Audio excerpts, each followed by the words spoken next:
Hey, salut tout le monde, c'est Icard7, on se retrouve pour une nouvelle vidéo, j'espère que vous allez bien, moi ça va très bien. Avant de commencer la vidéo, j'aimerais juste vous dire que une série sur Star Wars Battlefront 2 devrait arriver.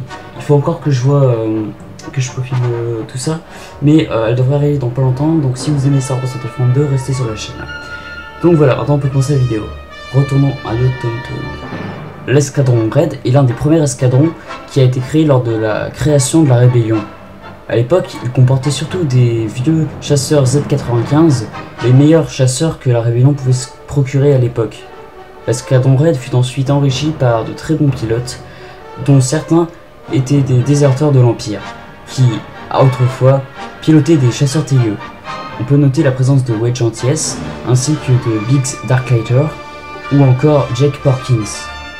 L'escadron Red participa à la bataille de Scarif, qui se finit par une victoire pour la Rébellion. Mais un peu plus tard, l'Empire découvrit la base des rebelles sur Yavin 4 et décida de se venger de cette fameuse défaite sur Scarif avec l'Étoile Noire.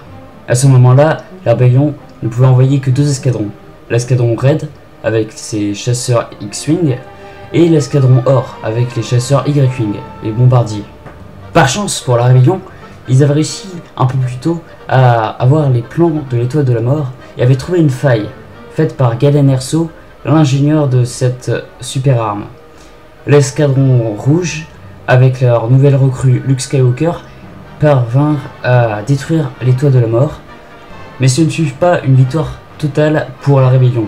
En effet, l'escadron Or avait presque été entièrement décimé, et il ne restait que 3 membres de l'escadron Red, Luke Skywalker, Wedge Antilles et Killy Vian. Ils décidèrent alors de refonder l'escadron Red sous le commandement du commandant Nara. Plus tard, l'escadron Red dut faire face à l'Empire lors de la célèbre bataille de Hoth. Et encore une fois, l'escadron Red a failli être décimé. Il ne restait que Wedge Antilles et Luke Skywalker. Ils décidèrent alors de créer l'escadron Rogue, et qui ne constituait seulement les meilleurs pilotes de la Rébellion. Wedge Antilles en devint le capitaine, et lors de la bataille d'Endor, où l'escadron Red était toujours présent, le capitaine Wedge Antilles renomma provisoirement son escadron l'escadron Red.